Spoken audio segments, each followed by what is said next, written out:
Hello friends, welcome to my YouTube channel. So today in this video, I am going to show you how to disable swipe up for app screen. Now this is home screen. If you swipe up, you can see the app screen you can see here, right? So let me show you how to disable the swipe up for app screen.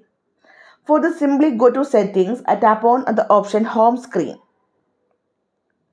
Now here you can see the option home screen layout. Tap on this one. You can see two options are there, home and app screen, and next one home screen only.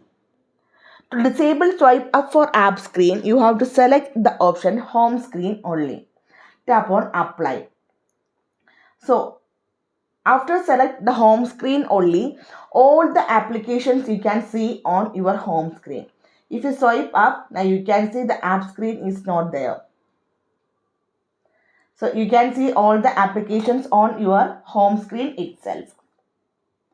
So simply in this way, we can disable swipe up for app screen.